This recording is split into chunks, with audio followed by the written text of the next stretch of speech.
Welcome to the Joseph Goldstein Insight Hour. This podcast is an expression of our shared interest in self-discovery.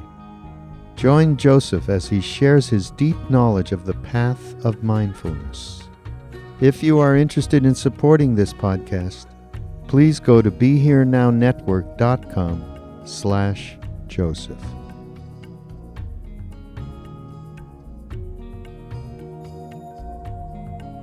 Those of you who have recently arrived, over the last weeks, we've been discussing the fourth foundation of mindfulness, as it's described in the Satipatthana Sutta. This fourth foundation is called mindfulness of dhammas, and in particular, the section on the 5 aggregates of clinging. So just as a quick review of what these 5 aggregates are, when we observe our experience carefully, for example, in hearing a sound, the actual sound, the hearing, is the aggregate of the physical elements. It's the sound waves hitting the eardrum. So that's the aggregate of physical elements, rupa. Along with that sound, there comes an associated feeling tone. It's either pleasant or unpleasant or neutral. So that's the aggregate of feeling or vedana. Then there's the perception of what the sound is. That is, we recognize its particular distinguishing marks. So we recognize it as a bird or a car or the wind.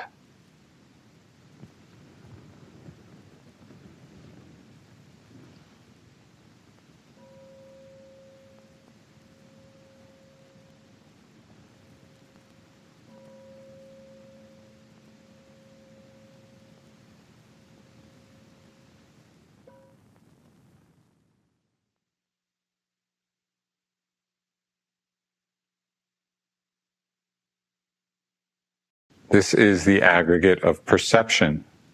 That is, recognition has to do with concepts. It has to do with storing the concepts in memory. And then there are all the habituated tendencies of mind that condition how we're relating to the sound. So this is the aggregate of mental formations. All of those different mental factors which we habitually have in relationship to what's arising. And within this factor of volitional formations, or sankhara in Pali, volition or intention is considered the chief. And the 5th aggregate is consciousness. That is that which simply knows the object. So all of these 5 aggregates are always arising together in the moment, but at different times, one or another of them may be predominant. The Buddha spoke often of these 5 aggregates in many, many of the suttas. He uses this as the basic framework for understanding the subjective experience of what we call self, what we call I. The Buddha also pointed out that when we don't understand these aggregates, when we don't have a clear recognition of them, they become the source of distress in our lives, they become the source of agitation, they become the source of suffering. So this is a very key part of the teachings. What's important to remember when we hear this is that these teachings on the aggregates is not an abstract philosophical inquiry. Rather, it's the Buddha's way of pointing out to us directly how we can experience clearly and distinctly the different aspects of our experience. I was just reminded of the time I was in college. I was studying philosophy, and a study of a lot of interesting ideas. But almost no one was concerned with how any of those ideas applied to my life. And so it was all in a very abstract realm. the power of the Buddha's teachings is the clarity of his understanding, but precisely about how they apply to our lives, how they can actually free ourselves from suffering. So in the great collection of suttas or discourses called the Samyutta Nikaya, it's translated as the connected discourses of the Buddha, there's one entire section which is called the Book of the Aggregates.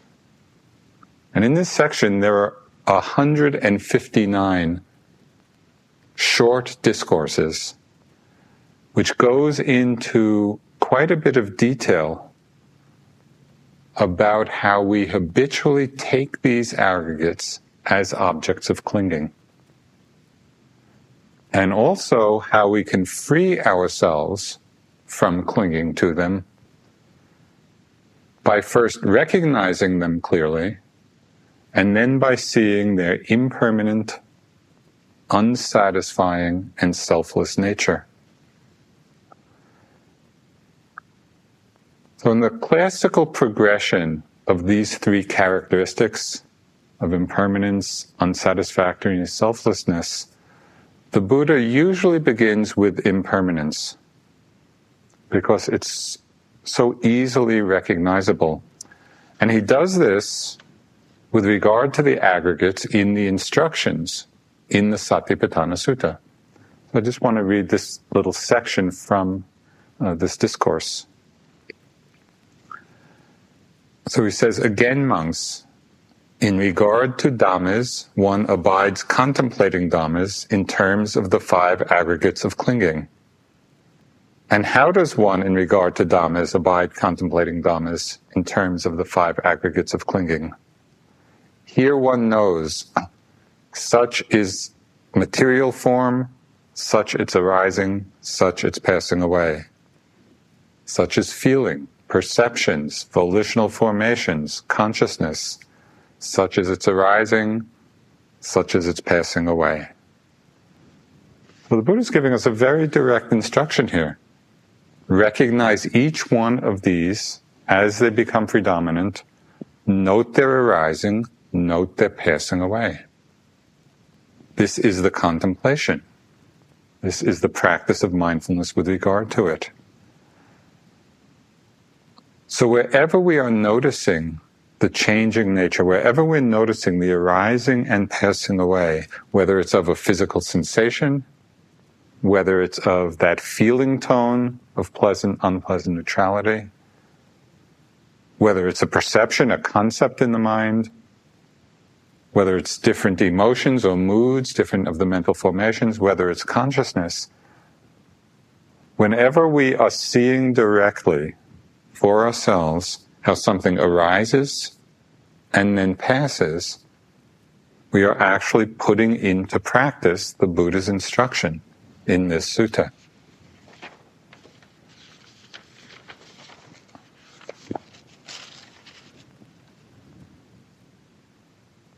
Although the truth of impermanence will reveal itself naturally as we pay attention to each arising object, because things are in their nature changing, so we don't have to create it, and we don't have to do anything special.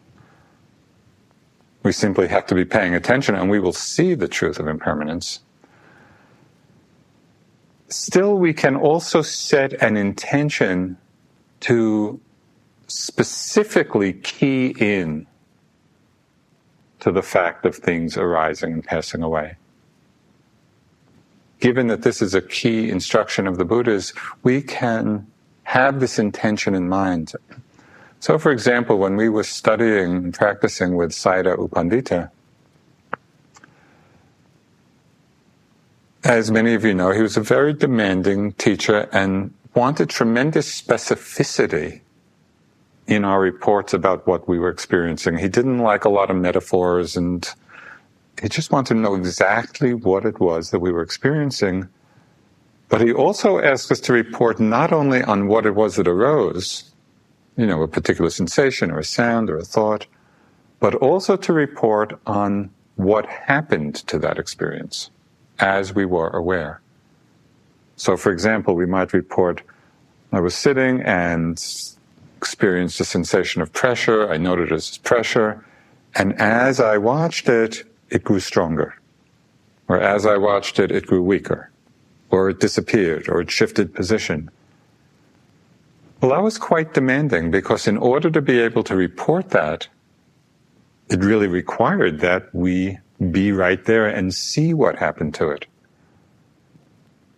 By practicing in that way, at least for periods of time, it highlighted the truth of impermanence. It was so clear that everything that was arising was changing in one way or another.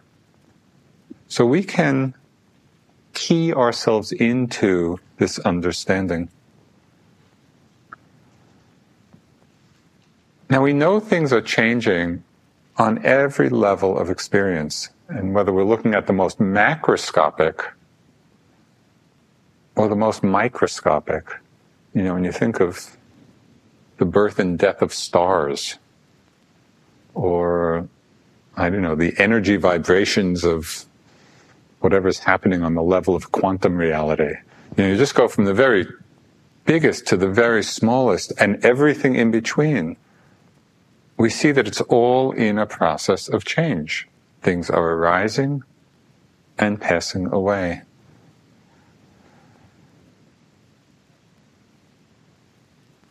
Our bodies, take birth, they age, they grow old, they die.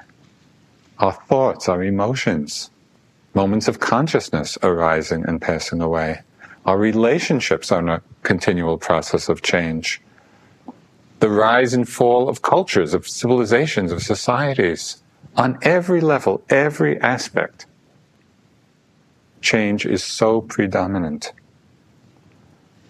So just as a simple experiment in the recognition of this, if you can remember between now and the end of the talk, when you get up, at the end of the talk, and you leave the hall, you go outside, out of the room to walk, just pay attention as you're standing up and leaving the hall.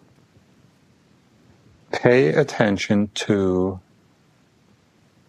the flow of changing sensations in the body, of changing sights, the colors and forms that you're seeing as you walk by, the different sounds that are coming and going, whatever passing thoughts are arising and leaving. Just really pay attention to the truth of your changing experience, because it's not only hour by hour or day by day. Things are changing moment to moment. The truth of this is so ordinary that mostly we've stopped paying attention to it. So this is not some esoteric truth that we have to be in some powerful state of samadhi to experience. It's just what's happening every moment. But it has become so ordinary that we're not looking carefully, we're not experiencing it.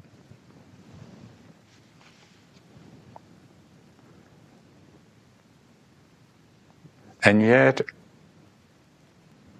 this great truth of impermanence has profound implications for our lives and how we live when we see it clearly, and it has profound implications when we're not seeing it.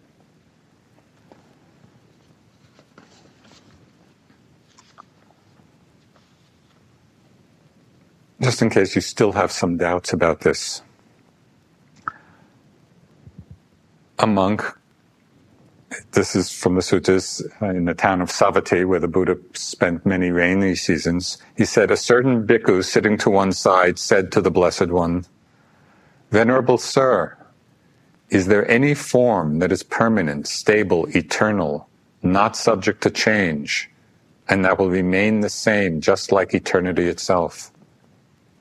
Is there any feeling, perception, volitional formation, any consciousness that is permanent, stable, eternal, not subject to change, and that will remain the same just like eternity itself. Okay, so this is a bhikkhu asking the Buddha, very direct, and the Buddha replies, Bhikkhu, there is no form, no feeling, no perception, no volitional activity, no consciousness that is permanent, that is stable, eternal, not subject to change, and that will remain the same just like eternity itself. So again, the Buddha is this is a very clear statement. And it's not that we need to believe it, we need to really see it for ourselves over and over again. Contemplating the impermanence of these 5 aggregates reminds us that they are all part of an endlessly passing show. There's no real lasting substance in any of it. And precisely for this reason, they are in the end ultimately unsatisfying. They're unsatisfying because they don't last. My first teacher, Munindraji, used to, part of his kind of teaching questions, he would ask us, where is the end of seeing? Where is the end of hearing, of smelling, of tasting, touching, of thinking? There's no end to it because, we have a moment of seeing or hearing or smelling, and then it's gone, and then we want another, and another, and another, and another. And it does not come to an end. It's not to say that there's anything wrong in these experiences.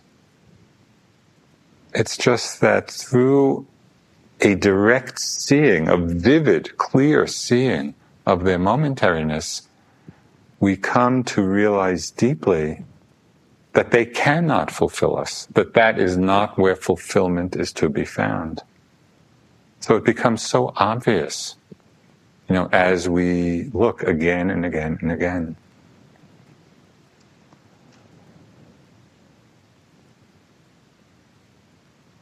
It's so strange, though, because we live our lives so often just waiting for the next hit of experience, as if the next thing will finally fulfill us or make us happy. And we do this, you can see it at play in terms of our worldly desires.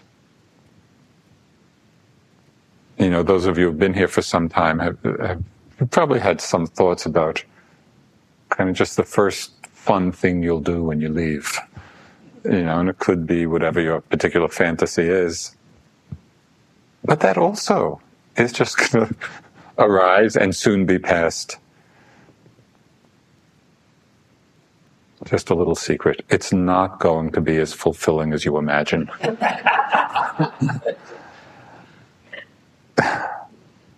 We do the same thing not only with our worldly desires, though we also do it in our meditation practice itself. How often are we waiting for the next concentrated walking or the next easeful sitting? As if that's kind of the culmination. That's what we're grasping for. Came across a very interesting sutta in this regard.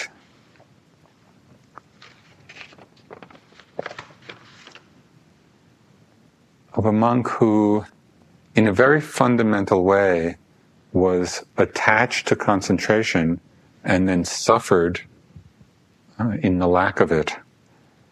So I'll just read this, a short sutta. It said, on one occasion, the Blessed One was dwelling at Rajagaha, in the bamboo grove, the squirrel sanctuary. We have our own squirrel sanctuary here. Now, on that occasion, the Venerable Asaji was dwelling in a potter's shed, sick, afflicted, gravely ill. So then the Blessed One, dressed and taking bowl and robe, approached the Venerable Asaji and said, I hope you are bearing up. I hope you are getting better. I hope that your painful feelings are subsiding and not increasing, and that their subsiding, not their increase, is to be discerned. The Buddha was just coming in a very compassionate way. The Venerable Assaji said, "Venerable Sir, I am not bearing up. I am not getting better. Strong, painful feelings are increasing in me, not subsiding. And their increase, not their subsiding, is to be discerned." And the Buddha said, "I hope, Assaji, that you are not troubled by remorse and regret."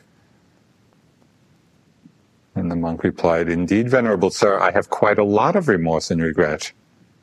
And the Buddha said, "I hope, Assaji, that you have nothing for which to reproach yourself in regard to virtue." Assaji replied, "I have nothing, Venerable Sir, for which to reproach myself in regard to virtue." And the Buddha, "If you have nothing for which to reproach yourself in regard to virtue, Assaji, why are you troubled by remorse and regret?" Okay, so here we're getting to the... "Formerly, Venerable Sir, when I was ill, I kept on tranquilizing the bodily formations, but now I do not obtain concentration. As I do not obtain concentration, it occurs to me, let me not fall away from the path." So he was worried. He was worried because he couldn't attain concentration, he was falling off the path. And the Buddha replied, "It is only those ascetics and Brahmins, Assaji, who regard concentration as the essence and identify concentration with the path, failing to obtain concentration, might think, let us not fall away." I was just very struck by that.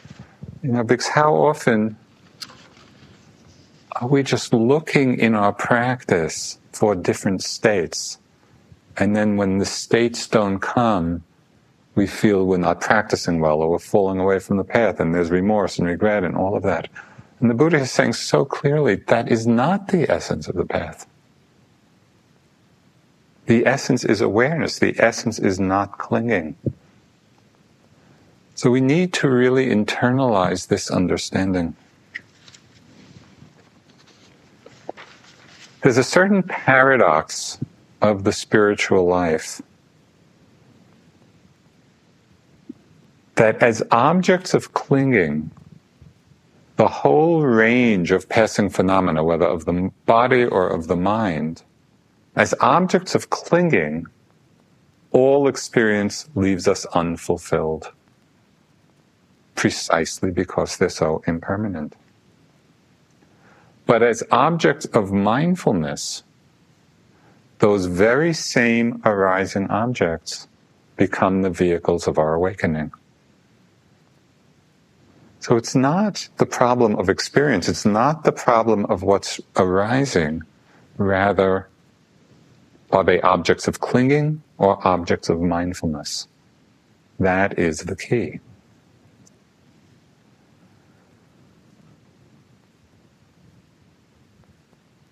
Remember that we do not have to wait for some good experience in order to be mindful. There is nothing outside the range of mindfulness. Whatever it is that is arising, we can be aware. We cannot cling. So just remember the monk Assaji. Sick, ill, dying, pains increasing, concentration has fallen away.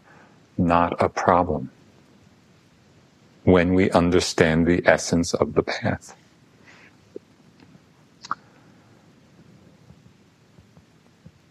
Now, from contemplating the impermanent, unsatisfying nature of the aggregates, we also open to the deepest experience of them being non-self. And when this is understood and more fully understood, we no longer claim ownership of these aggregates as I or mine, and so no longer suffer when they inevitably change. This is a radically different way of viewing this mind and body, right? Of not claiming ownership of them.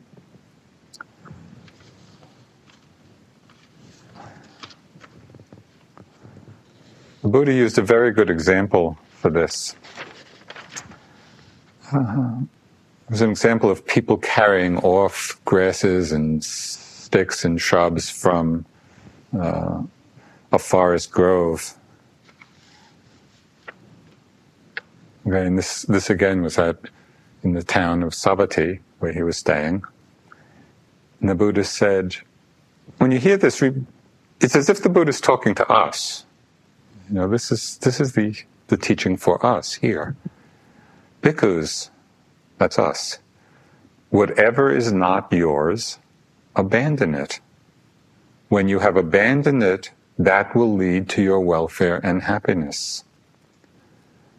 Suppose, bhikkhus, people were to carry off the grass, sticks, branches, and foliage in this Jeta's grove, or to burn them, or to do with them as they wish. Would you think people are carrying me off, burning me, or doing with me as they wish? No, Venerable Sir, because that is neither ourself nor what belongs to ourself. Okay, you get the picture? People are carrying off stuff, not upset, not a problem, because what they're carrying off does not belong to me. So too, bhikkhus, form is not yours. Feeling is not yours. Perception is not yours. Volitional formations are not yours. Consciousness is not yours. Abandon it. What you have abandoned, that will lead to your welfare and happiness. Now, abandoning here means abandoning the sense of ownership, abandoning that identification with the aggregates as being I or mine.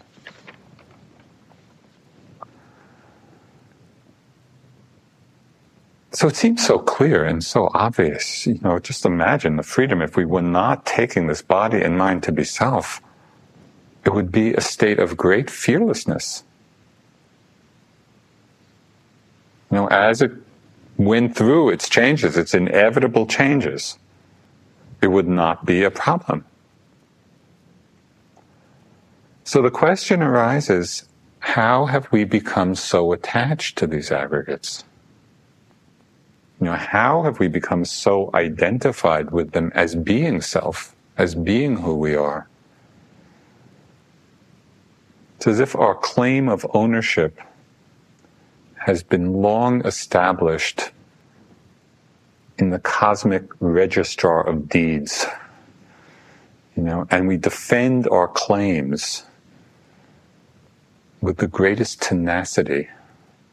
We are holding on to this claim of ownership. So over the past weeks, we've discussed ways we come to identify with the different of the aggregates and how also to free ourselves. But tonight I just want to explore this a little bit further. We become attached and identified with the idea of self because we rely on and are satisfied with our superficial perceptions and the concepts which we use to describe experience. So this complacency of observation, we do observe things and we have a momentary recognition, a perception, but then we stay satisfied with that superficial perception and often don't look deeper, don't look beneath it. So this complacency of observation keeps us from seeing more deeply the impermanent, the insubstantial nature of what it is we're calling self. So we can see this very clearly in relationship to the body. We get up in the morning, we look in the mirror, see certain colors and forms, recognize a pattern, create a concept designating what we see. Joseph, self, yep, that's me. And we do this over and over again, as if Joseph or I or self is some substantial being that the words, the concepts are actually referring to. So we rely on this superficial perception. We create a concept based on the appearance and then believe that the concept actually is pointing to something substantial. And this is how the world operates. We live a lot in the world of concepts and the idea of solidity of things. Not only about reflections in a mirror, but about our bodies, about physical phenomena in the world. How much of our sense of self comes from the superficial perception we have of the body? It seems so solid, so me. I saw an ad in New York Times a little while ago. It was an ad for a certain T-shirt.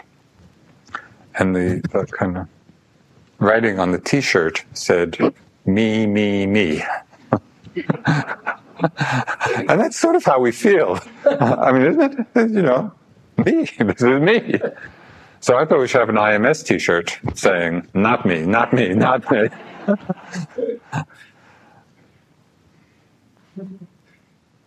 But when we take time to observe more carefully, contemplating this aggregate of rupa, the physical elements, the first aggregate, we cut through the illusion of solidity. We see the composite nature of what it is that we're calling the body. At one level we see it in terms of just many interrelated systems, the skeletal system and the muscular system and the circulatory system and all the different organs. And one very well-established teaching of the Buddha, meditation, is the practice called contemplating the 32 parts of the body. And he divides it up, uses it in terms of how it was understood then, but it's a lot of the same elements. It starts with hair of the head, hair of the body, nails, teeth, goes on to organs and blood. And it's just contemplating, it's breaking down, okay, what is it that we actually call the body? We see that body is just a concept, designating the relationship of a lot of different elements.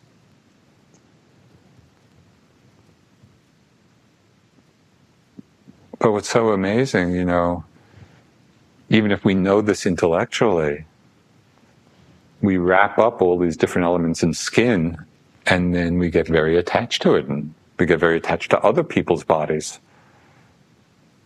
I just wonder how much attachment there would be if we had X-ray vision, and really saw what this is.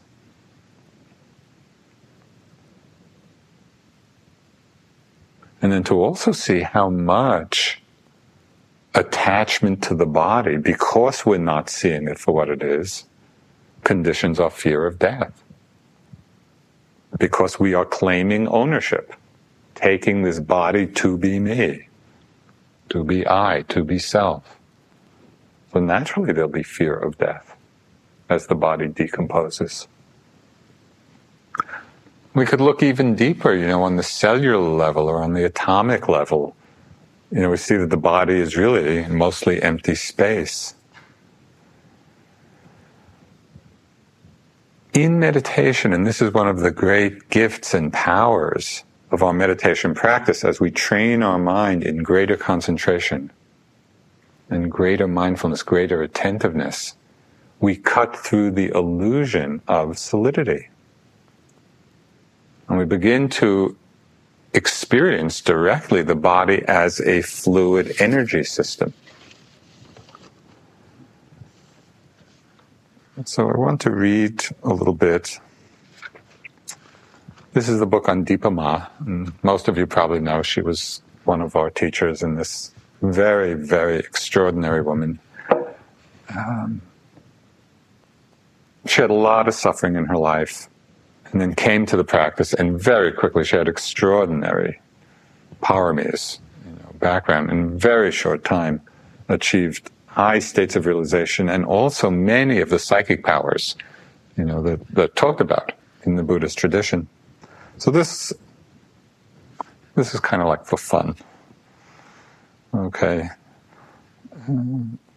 there are said to be higher powers accessed through extraordinary degrees of concentration.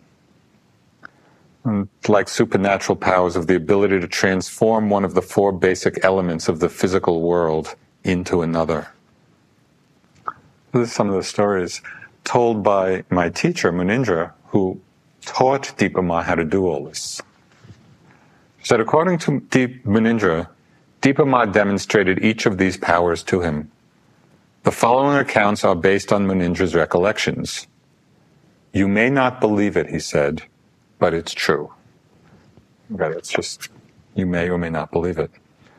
Once Munindra was in his room when he noticed something unusual in the sky outside his window. He looked out and saw Dipa Ma in the air near the tops of the trees, grinning at him and playing in a room she had built in the sky. By changing the air element into the earth element, she had been able to create a structure in mid-air. Changing denser elements to air produced only slightly less astonishing occurrences. Sometimes Dipa Ma and her sister arrived for interviews with Munindra by spontaneously appearing in his room. And Dipa Ma occasionally left by walking through the closed door. If she was feeling especially playful, she might rise from her chair, go to the nearest wall, and walk right through it. Now I know that to our Western understanding of things, this seems quite unbelievable. And it's not so much suggesting that you need to believe this, but I think it does point to possibilities that may be beyond our current level of understanding. As long as we stay fixated on the level of concepts, as long as we stay caught in superficial perceptions of things, our understanding and our possibilities are limited. I just want to put in a little PS here. It's not that either these powers or the belief in them is in any way central or essential to the path of awakening. It's quite a side track. But I like it because, having been students of both Munindra and Dipa Ma, I have a certain faith and confidence in this possibility. And it just points to things that are beyond our current level of knowledge, our current level of understanding, when we see that the world is not as fixed and as solid as appears to us. Okay, so we create this felt sense of self when we are identified, claim ownership of the body. It also happens, we create a sense of self when we identify with the different mental aggregates, of feelings, of thoughts, of emotions. Notice the felt sense of self when you're lost in a thought. Really pay attention to what it feels like, of how the I is created, the sense of I when we're lost in a thought and identified with that thought. I'm thinking, I'm planning, I'm judging, I'm remembering. It's that sense of the I being created. But what we can see in our practice is that the I is quite extra. We're adding that to the simple arising of a thought, the passing of a thought. Or when we identify with the stories we make up about our experience. We live largely in the world of mental projections. We are just creating stories throughout the day about ourselves, about other people. Pay attention to all the stories, even fleeting ones, that you have about your fellow yogis.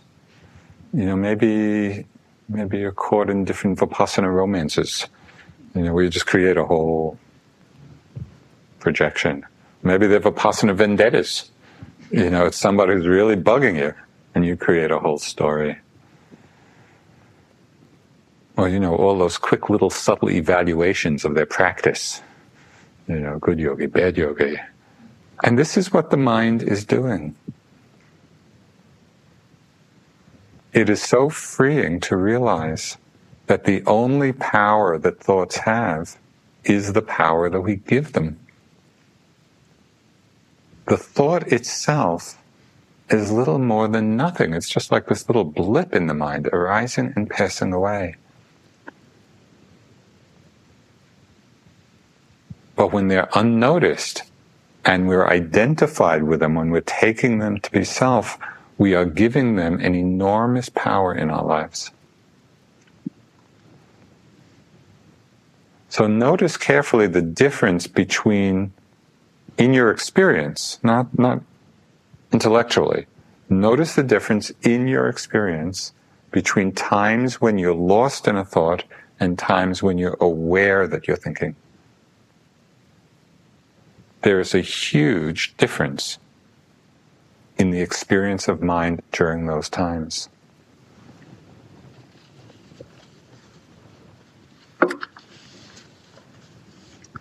This is from a teaching, great Tibetan master, Dilgo Khyentse Rinpoche. And he says it so well. He says, when a rainbow appears, we see many beautiful colors. Yet a rainbow is not something we can clothe ourselves with or wear as an ornament. It simply appears through the conjunction of various conditions. Thoughts arise in the mind in just the same way. They have no tangible reality or intrinsic existence at all. There is therefore no logical reason why thoughts should have so much power over us, nor any reason why we should be enslaved by them. Once we recognize that thoughts are empty, the mind will no longer have the power to deceive us. But as long as we take our deluded thoughts as real, they will continue to torment us mercilessly, as they have been doing through countless past lives. So this is a great practice for us. Just over and over again to see thoughts, to be aware, to be mindful of thoughts as they arise, seeing their essentially empty, selfless nature. They don't belong to anyone. They just arise out of conditions like a rainbow and pass away. But it takes a lot of practice. We've been seduced for so long. So we need to see again and again and again their empty nature. But as we do, it affords us a tremendous degree of freedom. And it's the same thing with emotions. We become identified with a certain mood or mind state. And it's not only creating the felt sense of I when we're lost in that arising mood or emotion, but often we build a whole life story around that feeling. I'm this way. It's such a deep pattern. It's going to take so long to get free of this. And we just kind of build this story of ourselves. And all that is actually happening is the rise and fall of the aggregates in the moment. That's all it is. It's another mental formation coming, arising, passing. So can we see it for what it is? This is the contemplation of the aggregates that is so freeing.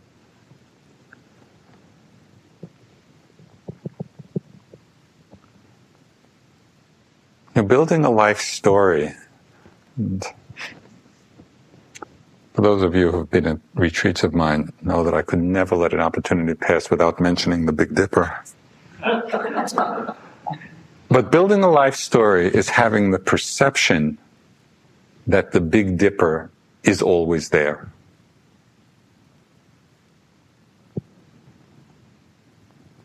But what is the Big Dipper? The Big Dipper is just the superficial perception of a pattern of stars. We we see stars in a certain pattern, and we give it a certain name. And then if we examined each star in particular, we'd say that each star is not a thing in itself. It's just like a big nuclear factory, nuclear power plant, and changing hydrogen into helium and neutrinos and whatever else it's doing. When we're looking at the star that carefully, when we're really seeing what it is, the concept of star has gone away. The concept of Big Dipper is completely gone.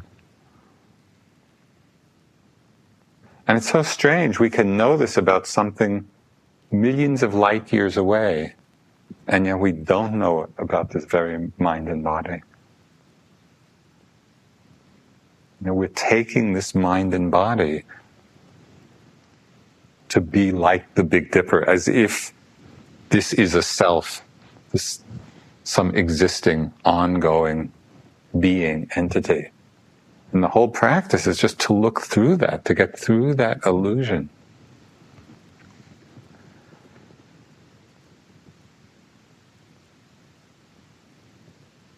It's through our practice of mindfulness, as outlined in the Satipatthana Sutta, that shows us, the very practice we're doing is showing us moment after moment, again and again, the impermanent, unsatisfying, selfless nature of each of these aggregates as they come.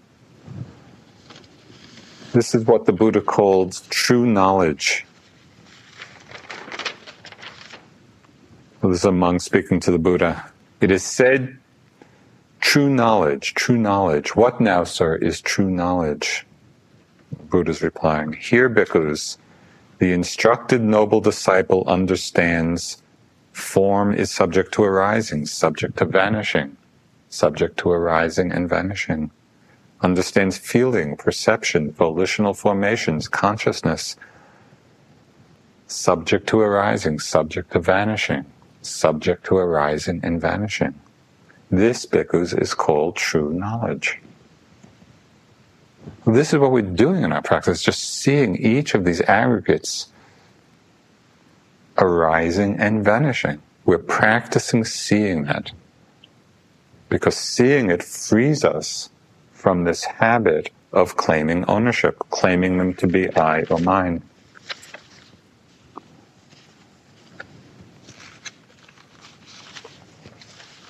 So with this foundation of understanding, this understanding of the aggregates, the Buddha gives a series of discourses in which he deconstructs the concept of self with a tremendously incisive clarity. And we see that the self or I is not something we have to get rid of. It's not something we need to demolish, because it's not there in the first place. So I'd like to read from this sutta. And this is a series of questions and answers between the Buddha and some monks. And first I just want to read parts of it, as it's in the text, and then read it again, adapting some of the language just to our own experience. Now, the background of the sutta, it's set in the context of the ancient Buddhist philosophical traditions. But the manner of the Buddha's teachings and the way he leads us through, it can effect a radical change of understanding. So there's something very profound in these teachings, but it takes kind of following the thread of the argument. Okay, so this is the background to the instruction. There were a group of wanderers who came to speak with a monk whose name was Anuruddha. And these wanderers said to Anuruddha, they were talking of the Buddha. He said, he exists after death, or does not exist after death. Both does and does not exist. Neither exists nor doesn't exist. So this is kind of a classical, ancient Indian philosophical. It is and it isn't, and both is and isn't, and neither is or isn't. So that's a classic form. But Anuruddha said, the Buddha is spoken of in other ways than these. So then the wanderers just started making fun of Anuruddha. This brother must be a novice, or if an elder, he is an ignorant fool. Okay, so Anuruddha was a little dismayed by their denigration. And he thought, how could I have answered that's in accord with the truth? So he went to the Buddha, recounted the exchange. So then the Buddha asked Anuruddha a series of questions. Okay, so again, as you listen to the questions, just imagine the Buddha is asking you the question. Okay, and these are not hard questions. Is the body, so this is the Buddha asking Anuruddha, is the body permanent or impermanent? Impermanent, O Lord. Okay, simple. Are feelings, perceptions, volitional formations, consciousness, permanent or impermanent? Impermanent. What is impermanent, is that reliable or unreliable? Satisfying or unsatisfying? Okay, so just think, what is impermanent? Is that satisfying or unsatisfying ultimately? Is it reliable or unreliable? So Anuruddha replies, unreliable, unsatisfying. So then the Buddha asks, what is impermanent, unreliable, what is of the nature to change?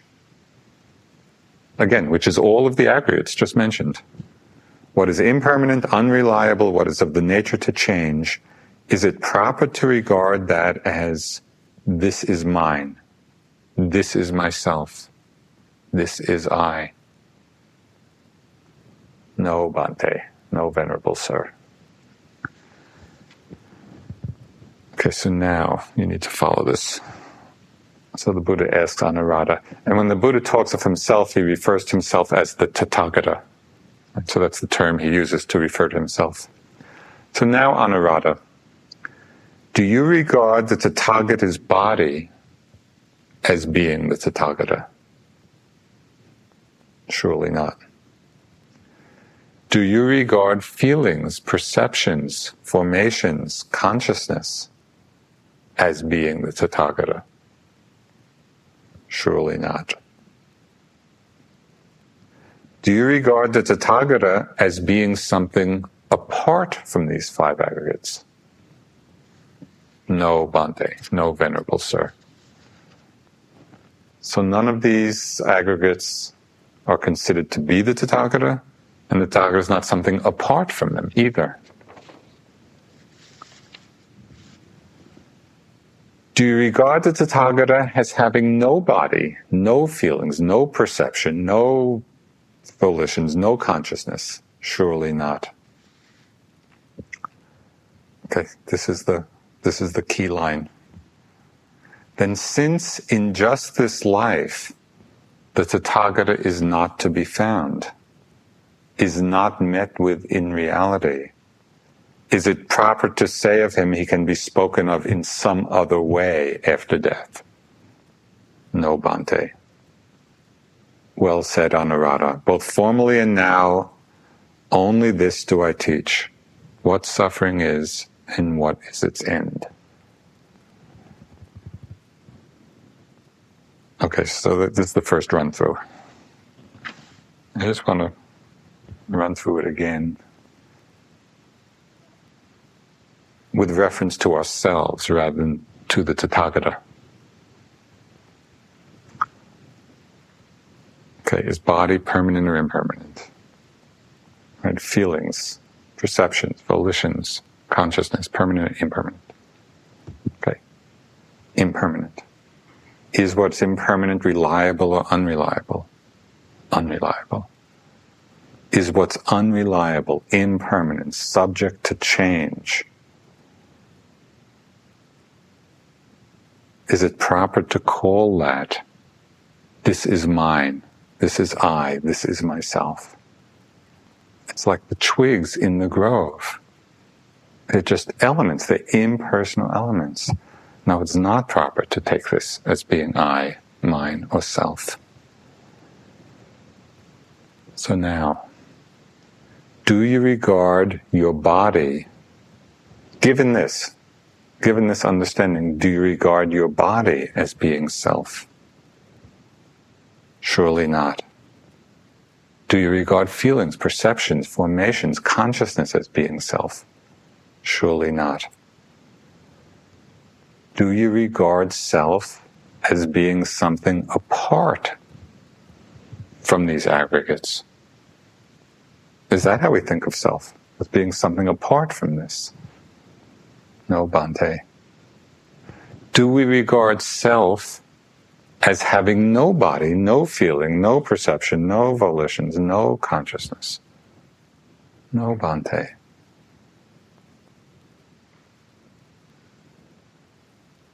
You're kind of staying with this.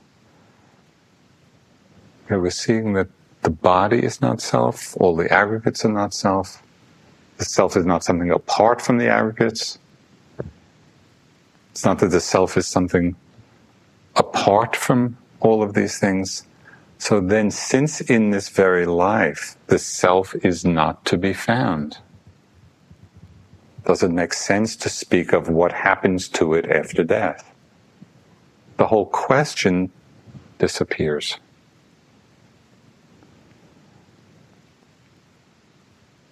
Well said, Anuradha. Both formally and now, only this do I teach. What is suffering and what is its end?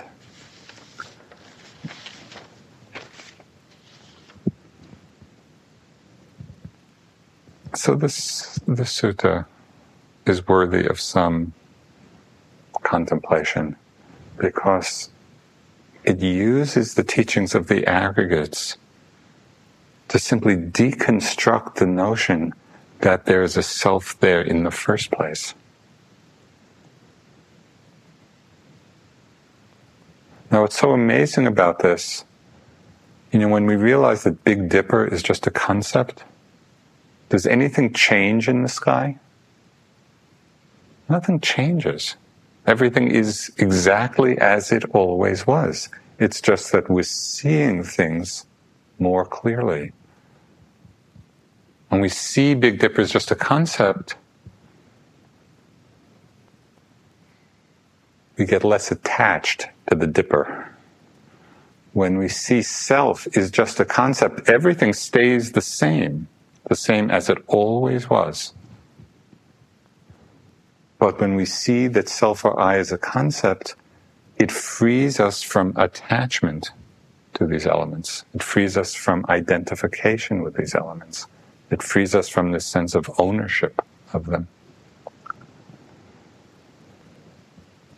These teachings on the five aggregates really provide a very profound reference point for a deepening understanding in our lives.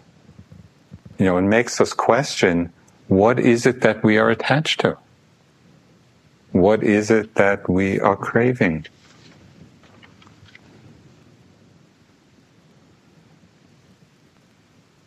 Do we understand that the nature of this path of practice is not about some new experience of the aggregates?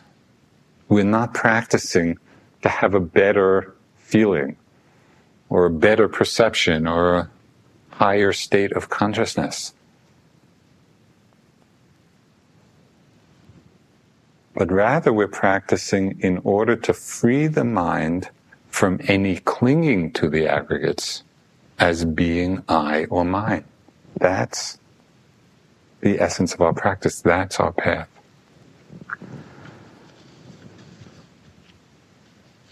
So I'd just like to close This is the night for sutta readings.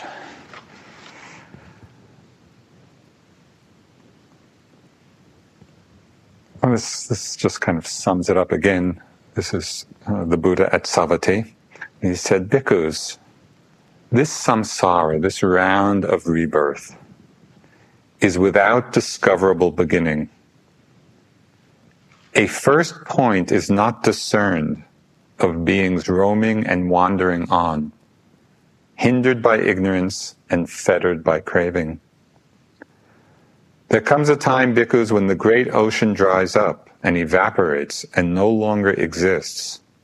But still I say, there is no making an end of suffering for those beings roaming and wandering on, hindered by ignorance and fettered by craving.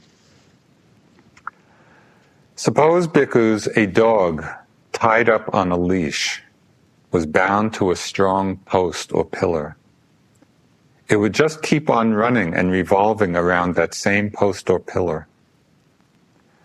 So too, the uninstructed worldling regards form as self, feeling as self, perception as self, volitional formations as self, consciousness as self. He just keeps running and revolving around form, feelings, perception, formations, consciousness. As he keeps on running and revolving around them, he is not freed from them. He is not freed from birth, aging, and death. Not freed from sorrow, lamentation, pain, displeasure, and despair. Not freed from suffering. But the instructed noble disciple does not regard form as self, nor feeling as self, nor perceptions as self, no volitional formations as self, no consciousness as self. He no longer keeps turning and revolving around them. As he no longer keeps running around them, he is freed from them, freed from birth, aging, and death, freed from sorrow, lamentation, pain, displeasure, and despair, freed from suffering.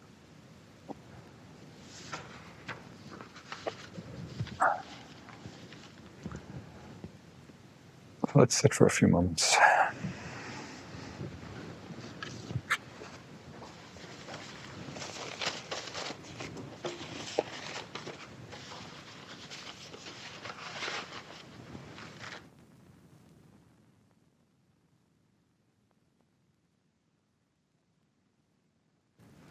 The arising and changing nature of each aspect of your experience. Whether it's sensations or thoughts or emotions or sounds, whatever it is that's arising, and you can use the very ordinary understanding of them, simply see their changing nature.